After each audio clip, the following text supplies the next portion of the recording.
بسم اللہ الرحمن الرحیم۔ واٹس ایپ پہ، ٹیلی فون پہ، مختلف ذریعوں سے مجھ تک یہ میسج پہنچ رہے ہیں کہ اللہ کا واسطہ لوگ ڈراموں میں بے انتہا دلچسپی لے رہے ہیں، رو رہے ہیں ڈرامے دیکھ دیکھ کے۔ ڈرامے سینما گھروں میں چل رہے ہیں، اپنی پوری فیملی، کئی قسطیں ڈراموں کی، ایسے جذباتی ہو رہے ہیں، ایسے دیکھ رہے ہیں کہ جیسے اس کے بعد کبھی دیکھنا نصیب نہیں ہوگا، اور بڑی تعریفیں، ایسا ڈرامہ، ایسی فلم۔ تو میرے بھائی یہ لغویات ہیں، یہ وہ چیزیں ہیں جن میں ٹائم ویسٹنگ کے علاوہ کچھ بھی حاصل نہیں ہوتا۔ تو جو لوگ ان چیزوں میں دلچسپی لے رہے ہیں، اللہ کے قرآن کے مطابق ان میں جنت کی علامت نہیں پائی جاتی۔ آپ ڈرامے دیکھتے دیکھتے قبر میں چلے جانا، یہ ڈرامے آپ کو اللہ کی جنت سے ہمیشہ کے لیے محروم کر سکتے ہیں۔ آپ کہہ سکتے ہیں انٹرٹینمنٹ ہے نا، تو یاد رکھو ایک انٹرٹینمنٹ جائز ہوتی ہے جو آپ کی صحت کے لیے اچھا ذریعہ بنتی ہے، آپ کے دماغ کو فریش کرتی ہے۔ ایک انٹرٹینمنٹ وہ ہوتی ہے جو آپ کے جذبات سے کھیلا جا رہا ہو اور آپ کو غلط میسج دیے جا رہے ہوں۔ ڈراموں سے، فلموں سے آج تک کوئی سیدھے راستے پہ نہیں چلا۔ ان ڈراموں نے، ان فلموں میں نے ہمارے فیملی سسٹم کو تباہ کر دیا ہے۔ کیسے کیسے ڈرامے دکھائے جا رہے ہیں، طلاق دینے کے بعد بیوی اسی گھر میں رہ رہی ہے۔ آپ بتاؤ جب ہماری بچیاں یہ چیزیں ڈراموں میں دیکھیں گی تو طلاق کا جو اسلام نے کانسیپٹ دیا اس کا وہ تباہ ہو جائے گا کہ نہیں ہو جائے گا؟ بار بار ڈراموں میں حلالہ دکھایا جا رہا ہے، حلالہ، تو کیا میسج جائے گا ان جوان لڑکیوں اور لڑکوں کو جو یہ سب چیزیں دیکھ؟ مجھے ایک بات بتاؤ، میرے ایک دفعہ بیان شروع ہوئے، کچھ وقت میں نے طلاق کا جائز طریقہ بیان کیا تھا، اسلام میں جائز طریقہ کیا ہے، میں نے 2-3 قسطیں ریکارڈ کروائیں، کمپلیٹ کیا، اس کے بعد 1 سال تک موضوع نہیں چھیڑا۔ لوگوں نے مجھے کہا دوبارہ، میں نے کہا نہیں، کیونکہ ایک چیز کو جب بار بار لوگ سنتے ہیں تو چاہے وہ صحیح سینس میں بھی سنیں، ان کی نظر میں وہ چیز ہلکی ہو جاتی ہے۔ میں نے کہا بار بار ایک ٹاپک چھیڑوں گا تو ایسا نہ ہو گھر میں طلاقیں شروع ہو جائیں۔ سمجھ میں آ رہی ہے بات؟ او بھائی ایک چیز کتاب کی حد تک کہ شریعت نے بتا دی، ایک دفعہ بتا دی، بار بار اسی کو، تو کیا ہوتا ہے؟ آپ ایک چیز کو بار بار جب سنو گے تو جو چیز انسان بار بار سنتا ہے زبان پر وہ ہلکی ہو جاتی ہے۔ میں نے کہا اس سے گھروں میں طلاق کا ریشو بڑھنے کا خطرہ کم نہیں ہوگا، ایک چیز کو بار بار ریپیٹ کیا جائے۔ تو بتاؤ ڈراموں میں بار بار طلاقیں دکھائی جا رہی ہیں کہ نہیں دکھائی جا رہی ہیں؟ فلاں کی پھڈا ہوا، اس نے اس کو طلاق دے دی، ڈیورس پیپر بھیج دیے، وہ طلاق دے گا، اس نے وہاں شادی کر لی، ادھر طلاق لے لی، ادھر آ گئی، وہ حلالہ ہو گیا، فلانا ہو گیا، ڈمکانا ہو گیا۔ جب یہ چیزیں گھروں میں چلیں گی، آپ کو کتنا ہی اچھا ڈرامہ لگے تو یاد رکھو آپ کی نسلیں تباہ ہو جائیں گی۔ مائیں بچیوں کو سکھاتی تھی، بیٹا ڈولی جا رہی ہے تو اب جنازے کی کھٹولی آئے گی واپس۔ بتاتے تھے نہیں بتاتے تھے؟ ہم تو بچپن میں سنتے تھے، بھائی ڈولی جا رہی ہے اب جنازے کی کھٹولی آئے گی، طلاق لے کے نہیں آنا۔ ہاں جہاں جائز طلاق ہے ہم تو کہتے ہیں کہ وہ جائز ہے، اس میں اتنا ظلم جائز نہیں ہے کہ بچی کو بیڑا غرق کر دی اور پھر بھی آپ علیحدگی، لیکن اصول تو یہی ہے نا کہ یہ بری چیز ہے۔ جب بار بار کلچر میں یہ چیز دکھائی جائے گی، شوہر نے تھپڑ مارا بیوی کو، وہ عدالت چلی گئی خلا لینے کے لیے، ہر گھر میں تھپڑ بھی ہوتا ہے، ہر گھر میں گالی گلوچ بھی ہوتا ہے، یہ تو نارمل چیز ہے۔ تھپڑ مارنا صحیح نہیں ہے، اچھا کام نہیں ہے کہ شوہر بیوی پہ ہاتھ اٹھائے، لیکن سب کچھ ہوتا ہے گھروں کے اندر، وہ بعد میں سب سیٹ ہو جاتا ہے۔ لیکن ڈراموں میں جب دکھایا جائے گا شوہر نے بیوی پہ تھپڑ اٹھایا، ہاتھ اٹھایا اور وہ چلی گئی عدالت سے خلا لینے، تو کل کس مرد نے غصے میں کسی عورت پہ ہاتھ اٹھا لیا تو وہ عدالت کا دروازہ نہیں کھٹکھٹائے گی کیا؟ اس تھپڑ کی تلافی 100 دفعہ ہو سکتی ہے، مرد منا سکتا ہے، لیکن عدالت سے جب ڈیورس ہوگی اس کی تلافی نہیں ہوگی۔ مرد کے دل میں نفرت پیدا ہوگی، اس سے مجھ سے طلاق کیوں مانگی، کیوں گئی ہے ڈیورس لینے کے لیے، بچے تباہ و برباد ہو جائیں گے۔ تو ان ڈراموں سے فیملی سسٹم کو جوڑا نہیں جا رہا، جوڑ کے نام پہ توڑا جا رہا ہے۔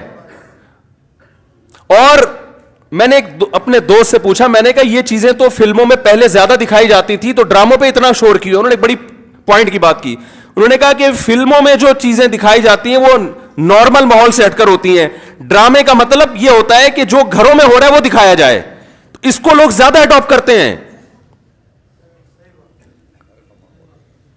کوئی آواز اٹھانے والا نہیں ہے، نہ حکومت کنٹرول کر رہی ہے، نہ کوئی کیمرہ والے اس پر کوئی نوٹس لے رہے ہیں۔ سینما گھروں میں چلنا شروع ہو گئے، صبح شام اتنے کلپ مجھے لوگ بھیج رہے ہوتے ہیں، یہ والا مفتی صاحب یہ سین دیکھیے بڑا ٹائٹ سین ہے۔ کیا ہو گیا تمہیں؟ پاگل ہو گئے ہو تم بھائی، کیا ہو گیا ہے؟ میں اپنے دوستوں سے کہتا ہوں, میں میٹنگیں کرتا ہوں بلا بلا کے کہ یار ٹائم کی بڑی کمی ہے, میرا سارا دن اسی پہ گزرتا ہے یار, بہت سارے کام کرنے ٹائم نہیں مل رہا. جب رات کو سونے کے لیے لیٹتا ہوں تو ندامت کے ساتھ, اللہ کی قسم میری یہ حالت ہے کہ یار آج بہت سارے کام کرنے تھے مگر آج بھی رہ گئے. ہم حیران ہو رہے ہیں, آپ 2-2, 3-3, 4-4 گھنٹے کیسے ٹی وی کے سامنے بیٹھ جاتے ہو؟ ٹائم کہاں سے آ رہا ہے آپ کے پاس؟ اتنا ٹائم ہونا اس کی علامت ہے آپ کا دنیا میں کوئی ویژن ہے ہی نہیں. جس کا کوئی ہدف ہوتا ہے اس کے پاس اتنا ٹائم نہیں ہوتا. تو یہ جو ڈراموں فلموں میں ٹائم ضائع کیا جا رہا ہے نا, خدا کی قسم موت کے وقت حسرت کا سبب بنے گا. موت کے وقت اللہ نے زندگی صرف ایک دفعہ دی ہے. قرآن کے الفاظ دیکھو کہ موت کے وقت اگر تم ساری دنیا کی ساری دولت خرچ کر کے بھی ٹائم واپس لینا چاہو گے نا, لا یستأخرون ساعۃ ولا یستقدمون, اللہ فرماتے 1 منٹ تو دور کی بات, 1 منٹ کے 1 کروڑ حصے کر لو نا وہ بھی نہیں ملے گا. ابھی بہت ٹائم دیا اللہ نے, ابھی بہت ٹائم دیا ہے. چاہو تو ڈراموں میں ضائع کر دو, فلموں میں ضائع کر دو, سارا دن ٹی وی کے سامنے بیٹھ کے کرکٹ کے میچ دیکھ کے تالیاں بجاتے رہو, فلاں نے یہ چھکا مارا, فلاں نے چوکا مارا. ابھی بہت ٹائم ہے لائف کو, خدا کی قسم جتنا انجوائے کر رہے ہو 10 سے ضرب دے کے اس سے زیادہ انجوائے کرو. لیکن جب موت کا وقت آئے گا تو یہ سارے مزے کرکرے ہو جائیں گے. یہ غیر مسلموں کے کام ہیں, جن کا آخرت پہ یقین نہیں ہے, ان پہ یہ چیزیں سوٹ کرتی ہیں. ان کو مرنا نہیں ہے نا, ان کا تو خیال ہے مر جائیں گے تو ختم ہو جائیں گے, ان کا یہ کانسیپٹ ہے. تو کہتے ہیں زندگی میں جتنا جلدی انجوائے کر سکتے ہو کرو. جس کا آخرت پہ یقین ہے اس کا کوئی ہدف ہوتا ہے کہ مجھے ایک زندگی ملی ہے, دوبارہ یہ زندگی نہیں. یہ ہندوؤں کا نظریہ ہے کہ 7 جنم ہوتے ہیں, اسلام کہتے ہیں ایک ہی جنم ہے, اس کے بعد قیامت آ جائے گی, دوبارہ کوئی جنم نہیں ملے گا. اور اللہ کو دیکھو, اللہ تعالیٰ حضرت عیسیٰ علیہ السلام کو موت دینے کے بعد بھی آسمانوں پہ اٹھا سکتے تھے نا, اور پھر قرب قیامت میں نازل کرتے. اللہ نے حضرت عیسیٰ کو زندہ آسمانوں پہ اٹھا کے یہ میسج دے دیا کہ جس کو قرب قیامت میں نازل کرنا ہے اس کو موت نہیں دوں گا, آخر میں موت دوں گا.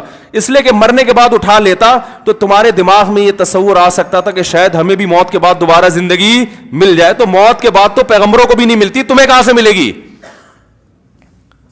ہمیں کہاں سے ملے گی بھائی زندگی.